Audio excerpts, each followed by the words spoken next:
안녕하세요 학생 여러분. 오늘은 호흡과 배설의 첫 번째 단원으로 호흡기관에 대해서 알아보도록 하겠습니다. 이번 시간에 학습할 내용은 다음과 같습니다. 호흡기관의 구조와 호흡운동의 원리를 말할 수 있다. 우리 몸에서 산소와 이산화탄소가 교환되는 원리를 설명할 수 있다. 세포호흡을 통하여 영양소를 에너지로 바꾸는 과정을 설명할 수 있답니다. 그럼 먼저 우리 사람의 호흡기관의 구조에 대해서 알아보도록 하겠습니다.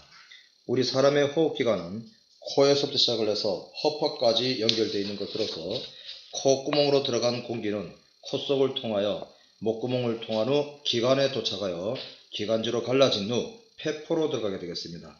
이럴 때에 폐포는 한 개의 크기가 약 0.01에서 0.02mm의 크기로 약 3억 개의 폐포로 이루어져 있다고 얘기를 합니다.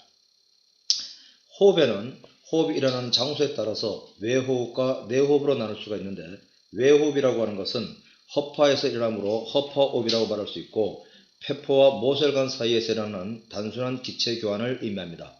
이에 비하여 내호흡은 조직세포와 모세혈관 사이에서의 기체 교환으로 우리는 세포호흡이라고도 얘기합니다.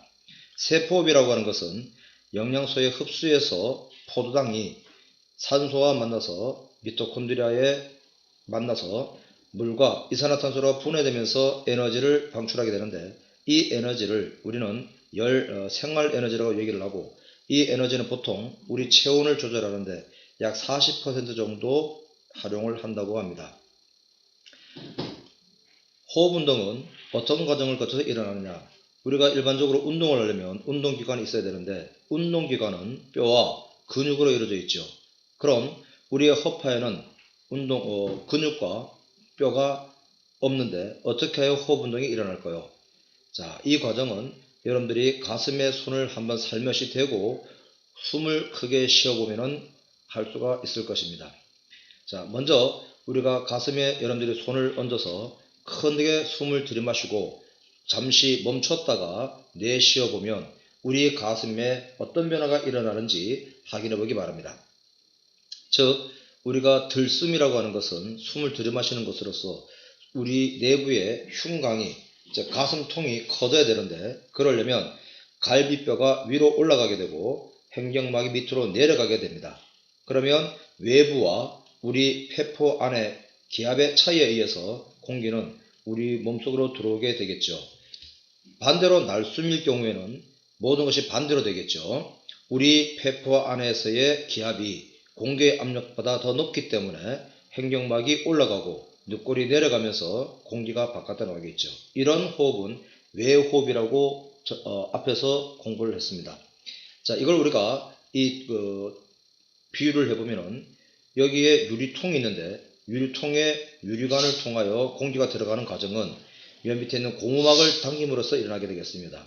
이 고무막은 횡격막에 해당되는 것으로서 손으로 잡아당겼을 때에 유리관을 통하여 공기가 들어가게 되겠죠. 이럴 때에 유리관은 어디에 비유할 수 있을까요?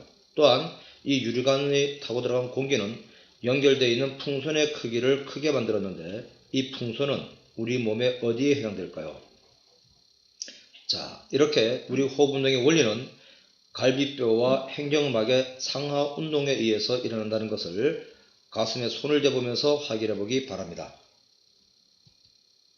이런 호흡운동을 비교를 해보면 표와 같이 정리를 할 수가 있겠죠. 먼저 숨을 들이마셨을 때의 가로막은 밑으로 내려가고 갈비뼈는 올라가고 가슴통은 확장된다, 커집니다. 이럴 때의 공기는 외부의 기압이 우리 폐포보다 높아서 허파 내로 공기가 들어오는데, 이러한 현상을 우리는 확산이라고 말합니다. 그럼 우리가 숨을 들이마시고 내쉴 때에 기체의 교환은 어떻게 일어날까요? 즉 성분을 비교를 해보게 되면 우리의 공기는 질소가 약 78%를 이루고 있고 산소가 약 21%를 이루고 있으며 이산화탄소는 약 0.03%가 있다고 합니다. 우리가 숨을 마실 때에 이런 기체가 들어왔을 때에 우리가 내쉬는 숨의 성분을 조사를 해보면 질소 기체는 78%로 변하고 있고 산소 기체는 약 17%로 줄어있고, 여기에 비하여 이산화탄소는 4% 정도가 나오니까 들숨에 비해서 약 133배 이상이 많이 나온다는 걸 알 수가 있습니다. 우리가 기체 교환이 될 때에 우리 몸에 연관이 있는 기체는 산소와 이산화탄소이기 때문에 일반적으로 외호흡에서 산소를 받아들이고 이산화탄소를 내보낸다 이렇게 말을 하는데, 그 이외의 기체, 일반적으로 대표적으로 질소 같은 경우에는 우리 몸에 들어온 만큼 우리 몸에 아무런 영향 없이 그대로 나간다는 걸 알 수가 있겠죠. 이럴 때 산소와 이산화탄소는 어떻게 교환이 될까요? 그 원리는 어떻게 나타날까요? 자, 그림을 보게 되면 산소가 폐포에서 봤을 때의 산소와 이산화탄소의 농도를 비교를 해보면 외흡을 통하여 산소가 들어왔으므로 우리 폐포 안에는 산소가 모세혈관보다 훨씬 많이 있게 되겠습니다. 따라서 폐포 안의 산소의 농도와 모세혈관의 산소의 농도 차이에 의해서 압력차가 나타나서 폐포에서 모세혈관으로 산소가 빠져나게 되고, 이산화탄소 같은 경우에는 정맥을 타고 들어온 혈액 속에는 이산화탄소가 많이 들어있는데 이 이산화탄소의 농도가 폐포에서보다 농도가 높아서 확산이 폐포 속으로 일어나므로 이산화탄소가 폐포 안으로 들어오게 되겠습니다. 그러면 조직세포에서는 모든 게 반대가 되겠죠.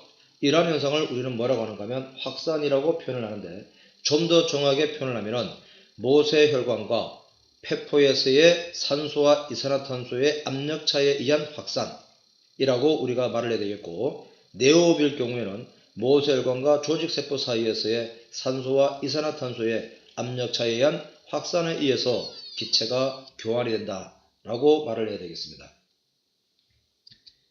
세포호흡에 대해서 다시 한번 알아보게 되면, 세포호흡은 내호흡이라고 해서 세포질 속에 포함되어 있는 미토콘드리아에서 일어나게 되겠는데, 이 미토콘드리아에서는 영양소와 적혈구에 의해서 공급받은 산소가 만나서 물과 이산화탄소로 분해가 되며 생활 에너지를 방출한다고 했죠.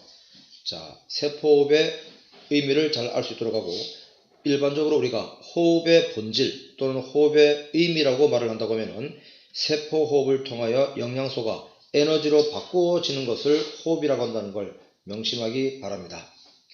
자, 이것으로 이번 시간 수업을 마치도록 하겠습니다.